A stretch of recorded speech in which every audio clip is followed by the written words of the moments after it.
theater history right here on the Knoxville Theater Station. Well, thank you for coming, and thank you for that wonderful read. I actually read your book yesterday and this morning, and really enjoyed it. Thanks. A lot. It's been a long time since I've read a middle grade book. In fact, I don't think I've ever read a middle grade book. There wasn't such a thing when I was a middle grader. It's a newly emerging form, yeah.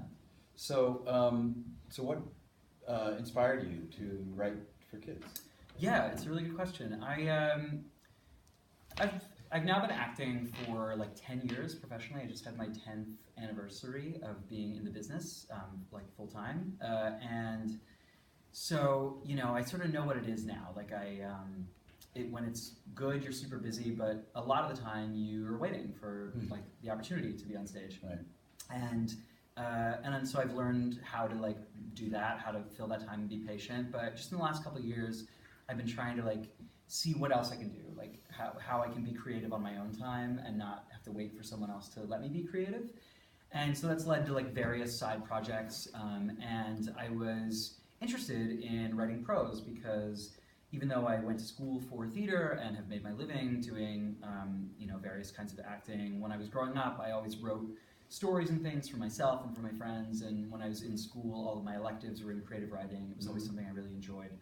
And in talking about that, a mutual friend introduced me to an editor, Maggie Lerman, who edited this book at Abrams Publishing, which led to a general meeting where we just sort of talked about like what is happening in kids lit right now and what kinds of stories I would want to tell. And basically, I didn't have any prose written at the time, but I had some scripts which I sent along, and they said, when you have this amount of a manuscript complete, send it our way and we'll start to like take a look at it. And of course I didn't do that because I got busy with other things, and it's daunting to like sit down and write a book when you've never done that before. It takes such focus, right? Yeah, incredible amount of focus. And then luckily for me, they reached out to me with this idea about the Backstagers because Abrams, my publisher, has a partnership with a comic company, Boom Comics, to publish middle grade series based on Boom's properties. So they had a lot of success with this series called Lumberjanes, which is sort of a girl-focused camping kind of like adventure series that was a successful run of comics and then 3 middle grade novels. And so they knew that they wanted to do the Backstagers next. Backstagers is sort of like a cult favorite run of comics. There were 8 issues, I believe, that are now bound in like 2 volumes. And so they knew that they wanted new stories set in that world, starring those characters in this new form, as middle grade prose rather than graphic novel. And based on like the writing that I had shown them and my background in theater and sort of who I am and the kinds of stories that I told them I wanted to tell, they thought I might be right for this. And now it's now. How many have you written? 2. So this one's out now. The second comes out in March, and that's already like done and dusted. And I'm starting to think about a 3rd now. And are they adaptations of the graphic novels, or are they your own storylines? They're new stories, and they're actually sequels to the graphic novels, but you can begin here. I worked very hard to make them like clear and accessible because I figured that most people picking up the books would probably not be familiar with the comics. However, I had an interesting task because there were major fans of the comics that were waiting for these books, and I wanted them to be satisfying there as well. And then I thought, if people read the books and get interested in the comics and read more, I wanted it to sort of be one story. So I mean, it held up as a standalone story. I didn't know that the background of the graphic novel. Good. Yeah. So the show that they're closing in that opening bit that I read is the show that they're putting together during the graphic novels. So it really like picks up right where that leaves off. Lease. Yes. Now, okay, which brings me to my next question. So you are referencing some very famous plays, well-known plays, but you're renaming them. Yeah. Why is that? That's something from the comics that I just thought was really funny and clever, and because that was established, like because they were doing Lease, I had to continue that. So then it let me think about like what else could they be doing, which leads to the show they're doing in this book, which is Phantasm, which is like very much like a gothic, rock, or not rock, like pop opera kind of show you might recognize with a mask, rose and chandelier, and yeah, it's just like a really fun in joke. It's really silly to like take musicals and kind of like twist them and make fun of ourselves a little bit. Make fun of our It's community. fantastic. Yeah. Have you written for the stage at all? Because you said Yes, you mentioned I wrote a musical that the American Repertory Theater produced last summer called Burn All Night, which had a full production. I mean, it fully happened, which was crazy. So I'm now a published author and a produced playwright, as well as an actor. Dang. It's wild. So what was that like? Because it's a very different development process. It's fascinating. What I sort of learned about the difference between them and why I think personally I like prose writing a little better is when you're writing a script, whatever it is, you're at the mercy of time. Like you have to introduce everyone to the characters, make them care about those characters, and tell a clear, succinct story with a beginning, middle, and ending, and a message in a very set amount of time, giving those lines over to other artists to interpret and embody. You can't tell the audience what they're meant to be feeling or what's going on in that character's head. It's up to the actor that's in those shoes to like let you know that via whatever like alchemy happens when an actor says lines. Whereas in prose, you are the writer and the director and the cast, because you can not only say like what they say, but you can say how they said it, how they felt about what they were saying, how the person they said it to felt about what they were saying, what they were wearing, what it looks like, what it feels like, grace notes, like things that are going on in their head or something that thing reminds them of in their past. Like you can really like blow out a scene, and you have time to do that. Like there's no rush. It take as much time. It's just a much longer format, whereas when you're writing a script, it's really all about finding the most succinct, impactful way to say the same thing, but like, you only have 80 minutes or whatever. So it's more relaxing to write prose. It's a little more stressful, but also collaborative to write a play. You're only responsible for this one portion of it, and then other artists take it up. It becomes social in a way, too, right? Yeah. So what was it like? It's such a vivid world with these kids. So what was your experience as a teen when you? I'm assuming you did theater when you were before you went to your BFA program. Yeah. So what was that like? And how is it reflected at all in this book? Yeah, it's reflected in the way that the kids are all kind of outsiders for one reason or another, but they find this crew that immediately they feel kindred, and so they're bonded to each other immediately. I feel like that's sort of what happens to kids when they find theater, because for whatever reason it attracts the outcasts the way it always has. Back in the day, it was a kind of a vagabond's career. It was like not a respectful career to go into. It was, that kind of thing, and I feel like it still has that element, that edge to it, and it attracts the weirdos. And I was a weirdo, and I found my other weirdos via theater. And I was really lucky that when I was growing up in the acting classes that I was a part of, crewing shows was mandatory. Or yes, that's the one I'm looking for, right? Mandatory. And so I got a very well-rounded theater education, and I had, it was instilled in me to have a deep appreciation for everybody involved in a production. I think there's like this thing that can happen, and it's reflected in the books a little bit in the way that the actors behave and the way that they speak to the Backstagers, but I talk about it right in that little bit that I read, that the actors can become the principal artists in the room, and even though everybody else has literally built the thing around them, given them the platform on which to speak, they don't get the same glory, and I was luckily raised to not think that way and understand that the crew are some of the most creative people in the room, often the smartest people in the room, and the most crucial to actually being seen and heard, because it doesn't matter how good you are if your light's not on and your mic's not working. No one knows. Do not cross them. You cannot be in your light, which you say you have in your book. Yeah, it's very true. You also have an interesting character, Aziz, who kind of comes out as he's a backstager, and then he's put in an exercise. What do you call the exercise? Past the impulse. Past the impulse, Yes. And it's a great description of that something we all know. Yeah. And he finds himself just gradually coming into his own and finding his other voice as a non-stager. Yeah, that was part of, I was trying to find interesting conflicts for each of these characters to sort of go through during the thing, and I wanted one of them to be dealing with that tension of like, I do all this work, I literally save the world in this world, and no one knows, no one cares, and some of the Backstagers are cool with that, but Aziz has this moment of being like, wait a minute, like maybe I'm meant for more, for the spotlight, and so he explores it, and you'll see how that turns out. It's great. It's a great storyline. Thanks. So we have some educators, some theater educators in the room, and we have a lot of theater kids in this town. But they're all playing. They're not here. We don't know where they are. Yeah, they're So sorry. they're involved in everything. We have very well. I get it. The falls are busy. But we have a lot. So Chase has a program, and we have a program, and one thing that I found interesting is that there are no adults in your story. Yeah. And the teachers are absent. Yeah.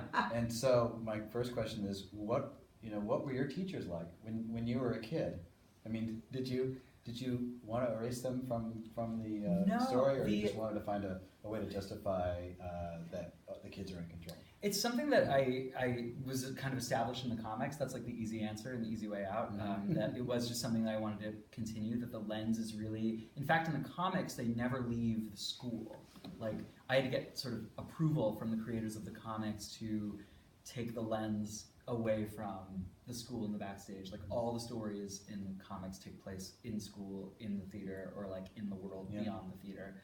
And I was interested in what was happening to them out, at the ice cream shop or at each other's houses, or I wanted to sort of explore that life a little bit. But the lens is really focused in the comics, and it's just kind of more fun that way. Like we, I don't know, we have so many stories about parent, student tension and dealing with your parents, and I just thought I wanted to get on with it and like get onto the ghost. There's also just this funny detail in the comics that these two really rich theater kids kind of run the whole show. They like run the department. They're students. Like their parents are in charge, but their parents are also absent because they're like business people, and they just like are these jet-setting kind of absent parents, and so they like leave it over to the kids. So it's these two twins that like star in the shows and pick the shows and direct the shows. They're kind of really egotistical, and I just think that's really funny. So I kept that up. But my theater teachers were wonderful. They were mostly women, which I think was really great. It was really formative for me to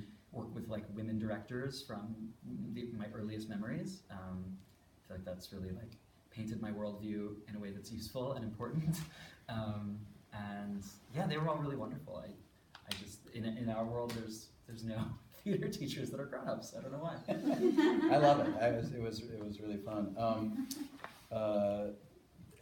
Then to me it was surprising that it turns into a total fantasy novel too. Yeah. And there's a whole other world, and it made me wonder when I was done reading it, that it can continue to go in a lot of other directions.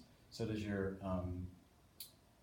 second book pick up from here? Or? Yeah, second book picks up right where we leave off, and again, I try to make it sort of a succinct story of its own, but it's definitely there's an overall arc to the books that's planned as well. So the people who created the comic series are James Tynion IV and Ryan Tsai, who returns as the illustrator for this. There's some like spot images throughout the chapter. It's not fully illustrated, but there's some illustrations. And they created this mythology that, when you pass through a certain door in the backstage, that you enter into the world where the actual like magic of theater, this like liminal space between worlds, is from. And in the books, in the comics, I mean, they go back there, and Jory, who's sort of our eyes into this world because he's the new kid, is looking at these fantastical worlds and creatures, and he's like sort of asking, how is this all possible? And they're like, we don't know, come on. And it's like, they sort of don't explain it at all in a way that's really fun, I think, and really works in a visual medium like that. For prose, I thought one of the things that would be fun to look at in the series in total would be to try to provide some like more answers and really explore what that world is and why that world is and where it came from, which I like set up in the first book. The second book kind of dives in a little bit more. I'm hoping to like kind of tie it up in a future book, but to bring my own knowledge of like theater lore and theater mythology and all that to the world that they created, and to try to answer some questions about the fantasy elements of it a little more than they do in the book, in the comics. You also let your readers know what liminal means. Yes, it's one of my favorite words. Yeah. So, one more question, then we'll open up to everyone else here. There's a lot of tech, because they're techies, they're Yeah. backstagers. So did that all come from just your broad knowledge of what it is to be in the theater, or did you have to do any extra research to add to the accuracy of? The only real research that I had to do was there was a part when Hunter, who is training to become a stage manager, he's complaining about how many cues are in this show, and I didn't know how many cues was a realistic number of cues. So I texted my stage manager from Les Mis on Broadway and asked how many cues were in Les Mis. And I think I used maybe the exact number or close to, but I used that as sort of the litmus of like what's a lot of cues. I forget what the number, maybe in the hundreds, right? It was in the hundreds, yeah. But no, I was lucky to I was a spot op, I worked in electrics, hanging lights, I worked in the scene shop, I worked in props as a work study. I never worked in wardrobe. I was never good with like a sewing machine, but yeah, I did a lot of tech. You did it all. I did it all. Cool. Does anyone have any questions you want to ask Andy? I have Yeah. a question. Yeah. You said you wrote a musical. Mm-hmm. Do you think you'd ever make this into a musical? I think that it would be a really good one. Yeah, it'd be like, I would wonder about what I was talking about before with like economy of time, like what would the story be? How, because it's a pretty big cast. That was something I kind of like, I don't want to say I struggled with, but it was daunting when I was getting started of like how to introduce all of these people. Because in a comic, when they introduce them in the comics, you see them, like they're right there. You know, there's an illustration, and you get so much information just based on like what they're wearing and what their body language is in the illustration. And Ryan's so good.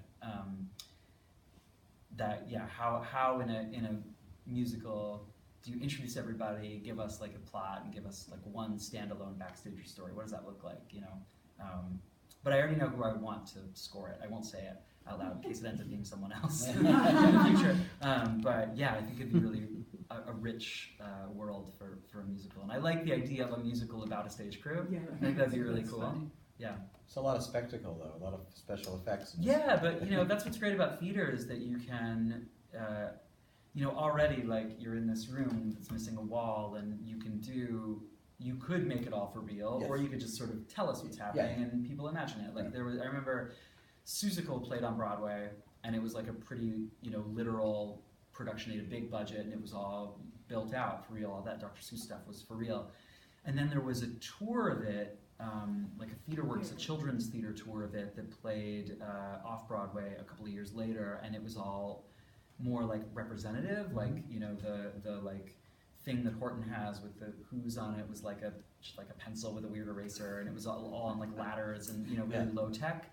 And apparently that production was super magical because it allowed you to like Peter and the Starcatcher. put your own imagination into it, because it'll never be as good if you try to do it for real as it is in your mind, especially for that age group. So, it would be a challenging world to put on stage, but I think with the right directorial mind about what are the rules. Alex Timbers would really rock it. a good job. Yeah. Anybody else? So you're from, where are you from? I'm from Pittsburgh. PA. Pittsburgh. Okay, I went to school in Pittsburgh. You did? Went to Carnegie Mellon. Oh, cool. That's great. What neighborhood of Pittsburgh? I'm from the North Hills, right by Ross Park Mall. If that was around then, but not far. North Hills was around. Yeah. Yeah. Carnegie Mellon's amazing. Well, I'm going to ask a question on behalf of my college-bound kids over here who talk. Why don't you? You decided to go to UMich. Mm-hmm. I mean, it's the #1 school, but I mean, you had a couple of programs in Pittsburgh, Point Park, and what was that process like for you? So I only auditioned for those 3 schools. I auditioned for Michigan, I got Point Park, Carnegie Mellon, and Point Park. Because I didn't, my parents were super supportive, but they didn't know about, there's a whole world out there now of auditioning for colleges, and there's a whole industry around it. Well, Kids, they're auditioning for 16 to 20. Yeah, and that's normal. That's what you do now. But my parents didn't know that, and I didn't know that. I was just this kid from Pittsburgh that I decided really late that it was going to be what I was going to do. I loved theater, and I was doing it for. I wasn't one of those kids that came to theater late, but I the idea of it being, what I did for a living came late. And so I was like, oh, these two schools are in town, that's easy, and they're good. And then I didn't even know Michigan was like particularly good. I just knew my friend that I did acting with growing up went there and liked it. And I was like, oh, he likes Michigan, I'll audition there too. And those were the schools that I auditioned for. And it was also a different time. It was pre-YouTube and early days of the internet, and I think Michigan was catching on as an important school, but it didn't quite have the the cachet. I think the audition pool was smaller. I got to do like 2 good cuts and like 2 monologues. It wasn't like sing 8 bars and and it came down to scholarships. And Did you get in all 3? I did get into all 3, yes. And I got the best deal I got at Michigan, and that was important for my family. And then when I was visiting Carnegie Mellon after I'd gotten in, I was 15 minutes from the house that I grew up in, and still stuck in the same traffic that I had been stuck in all through high school when I was driving to Oakland to see shows and stuff. And I just thought I want to change the scene, and also I wanted to go to like a university that I had academic classes in, not just a conservatory program where I would be doing only my theater core classes every day. Like I wanted to take history, I wanted to like join student organizations, I wanted to go to football games and frat parties and have that experience, because it sounds like a long time, 4 years, but it's not, and I didn't even make it 4 years. I ended up leaving to do a job, and so you have the rest of your career to be that focused on acting, and I wanted a couple of years of like traditional college experience. And so that's what I did, and I don't know how it would have been different had I made another choice, but I have no general education because of CMU. yeah. So like I took a class on Caribbean diaspora, which when else would I get to study that? Like cool things that sort of just informed my whole life. Yeah. Very cool. Anybody else? Yeah. During writing it, did you find yourself sort of reflecting on being a young theater kid and as an adult, having had all this experience, and then also writing about that sort of age bracket where it does really mean the whole universe and world in front of you? Yeah, totally. And it's interesting because I was sort of stuck with making them the ages that they are because it was established in the comics, but it's a middle grade book about high schoolers, which is unusual. Yeah. They're a little older than characters usually are in a middle grade, and they're approaching graduation. Like they're mostly sophomores, but like Hunter is a junior, and the 2 stage manager characters are seniors, and they're graduating, and so it's this moment when they're all kind of growing up, and they're like looking at the future, and this is this thing that they love a whole lot, but they're sort of wondering what their future is in this, and I remember the anxiety of that, and how potent that was when I was that age, so that definitely informed the stories, and looking at the way friendships change. Like there's this scene early on at the cast party when like the characters are beginning to like couple up in certain ways, and Aziz is sitting there and looking at them and sort of wishing they were all just friends again. Like he's kind of the odd man out. He doesn't have anybody yet, and yeah, he's like reminiscing about when they were all in middle school and nobody wanted a boyfriend or a girlfriend, and everybody was just content to be friends, and he misses that and wonders what it'll be like when they all go to school. And I remember that anxiety a lot. So yeah, that's all in there. Yeah. I have a question.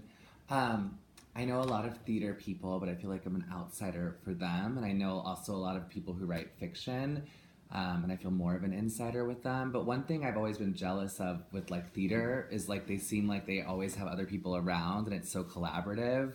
And all the fiction people I know are sort of just like a little bit like semi-depressed in their apartments because they have to be like alone so much to do it, and they really have to like literally be alone. They can't even have like their partner in the room. It's like, because otherwise it just won't happen. Like, was that hard to go from this environment where you're like, the creative work you do has like so many people around to like suddenly having to do creative work that's just really like can be very solitary? Yeah, for sure. It's scary because the feedback loop is longer, and you have to give more before you get any feedback back, if that makes sense. Like when I was working on the musical, it was a 90-minute thing, and so, you know, I could send a draft of it off to the powers that be, get notes, and I could rewrite the whole thing in like a couple of days, you know, or even a night if I was like really on fire, you know.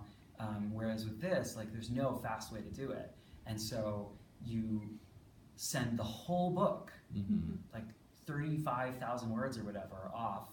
You write it, like, hope it works, and then you get an annotated draft of it back with like things in the margins and things you have to change, and it takes like a lot of time to like put those in and send that back, and then you don't know until it's over. And then like with a theater thing, like, you know, we did this production in Boston, we learned a lot from that production, and if we do it again, we can do it again. Like there could be another version where we could like take it all apart again and put it back together and put in notes, whereas like now this is done. Like I can't rewrite it and republish it. Yeah. It's done, is what it is. So it's a little scary as well as lonely, because I'm so used to quick feedback and collaboration in that way, but this is really solitary. You have to like know what you're doing or know what you want to do and go at it alone. And there is no like fast way to write. You just have to like. So I knew how like the vague word count that they needed, and I knew how much time I had to do that in. So I would give myself like 2 to 3 days off per week that I had left. So I did the math on that and figured out how many words I had to write in a day or in a sitting. And so I would not stop until I hit that word count, no matter what. And then if I was still feeling inspired, I would like continue to work, but I would never stop until I hit like, I think it was around 1,000 words. And that's how I got it done. The second book I wrote while I was doing a show, like a theater show, 8 shows a week. So I would like, you know, rehearsal all day. No, I would do it back in the little like company housing I had. Oh, okay. I would be in rehearsal all day and then like go home and write, and then we were in the show, I would like write all day and then go do the show. But luckily it was like a big sing that show, so it was kind of a symbiotic like experience. Like I needed to be quiet and needed to be alone to like do the part, and I needed to be alone to write the book. So they helped each other. Yeah. Where do you like to write? If you have a choice. Yeah. I don't know. I mean, so I wrote most of book 1 in this place I have in upstate New York, and it's a very like it's a Catholic church. I own a Catholic church. I don't know why I'm like dancing around saying that. Yeah, thank you. In what town? In Hudson. Okay. Oh, great. And so it's a very like lofty open space. And then I wrote a lot of book 2 in a train station in Denver. So I like having a lot of like space around me. Like some people I think like to like huddle away in a tight space, but it's something about like having space around me and light around me makes me feel better. Yeah. So right in a church. That's a good tip. Yeah. We have a lot in Hoboken. Yeah, we do. Really. You had to write like your own story in an established world, which I imagine is, you know, just another challenge of like writing your first book. Yeah. Because you had these characters in this world that already existed, were you able to, or did you draw from like your own like theater life and experiences and like put them into the characters' stories? Were you able to like do that? Yeah, in terms of the plot points for sure, and then in terms for like the actual like characterizations, like their voices, I had to kind of like just try to relate to them. Be like, what about me is like Beckett or like Jory? And then I added some of my own characters as well. I was able to add some to the cast, which was cool. But it was really interesting to write from existing source material. It was like a challenge and a big like help, because so much of that work that people struggle with, like who are these characters and how are they distinct and what is this world and what are the rules of the world, like that was already done. But at the same time, I had to be true to those things and make sure for the fans that were returning from the graphic novels that everyone still sounded like themselves, that it wasn't like that thing that happens in sitcoms when they like recast the mom and you're like, wait, that's not you know, Will Smith's mom, that's someone else. I didn't want it to feel like that, and I wanted the tone to be consistent because the comics have a very specific tone that feels really correct to me, and so it was like equal parts a big challenge and a big help in writing my first thing. And now I'm working on a YA book, so a little bit older, that's completely original. So I feel like this was a great like step in you know, finding myself as a prose writer. Yeah. My name is Kamal. I'm 10 Hi. And do you think it would be harder if you didn't have that theater experience to write that book? I think definitely. I think it wouldn't be as funny because I think I tried to put in a lot of like jokes that only theater people would get, and things that they relate to. Like there's a scene when they're all at a cast party, and anyone that's been at a cast party would be like, "Oh, I know what that is." Like games that they play, things that they do. I think that I wanted to make the stories, like the things that the characters are actually dealing with, pretty universal to like an age group. So like the anxieties that all kids of a certain age have, like being new at a school or being, having a boyfriend or a girlfriend for the first time, that kind of stuff. But under the lens of like theater, like through the lens of this really specific world. And I wanted to make that world as real life as possible. So, I think my experience really helped it make it feel real. Yeah. What were your dream roles as a teenager? Oh man, Mark and Rent for sure. Rent was like that was the thing that got me excited about theater. And Did you ever get to play? I did it in Salt Lake City. It was but it was cool because it was the regional rights had just become available. Pioneer, yeah. It was one of the first like equity regional productions of it that got done, and the director was Karen Eisenberg, who is Manny Eisenberg's daughter. I'm not wrong. If you're recording that, I hope that's right. But I know that her family was involved in the original production and producing the original production. So that's got to be Manny Eisenberg. And so she knew Jonathan Larson, the writer of Rent, and knew the family and just knew the show really, really well. And so, but up until then, obviously only the original director, Michael Greif, had directed it, and so she'd been waiting for years to do her own production, and I got to be in that production. So it was really cool. And she told a lot of really great anecdotes about Jonathan Larson, and so it was a really cool way to get to do it. So I did that. What were my other dream roles? Hamlet, which I did when I was like 16, but I would love to do like again now that I know more about things. Yeah, Romeo. I loved Shakespeare growing up, so like Romeo, Hal, I wanted to do. I would still love to do Hal in the Henriade. What else? Musicals. I loved the Fantastics, like for something totally different than Rent, but I always think that show is underrated because I think we all think of it as like this thing that plays in this little theater in Times Square and is kind of shoddy or whatever, kind of a tourist trap. But I think it's actually a really beautiful little play, and I love that it's orchestrated for a piano and a harp, and that's it. Like, I love how simple it is, so I would like to do that. And Cabaret, I always wanted to play Cliff in Cabaret, which people think of Cliff as not a good part because he doesn't really sing, but I think it's like a great part. He's like the eyes on the whole thing. It's his story more than anybody's. So those. Yeah. Back to the whole college topic. Yeah. How important do you think it is to have like a theater education in order to like succeed in the industry? One thing I've learned is that there's absolutely no rules. Like, there's anything that you have, anything that sets you apart from the pack, be that an education, be that a weird skill, be that looking a certain way, and I mean a certain way, like not even like traditionally good or bad or any one thing, like just like looking like a specific thing, is something in your corner. It's like a ball in your corner. It's another like little tool that you have, because there are people that are discovered, like the guy who was the lead in the revival of Spring Awakening that I did on Broadway, which was with this company Deaf West, so it was for deaf and hearing audiences, and it was all in ASL and spoken in some English at the same time.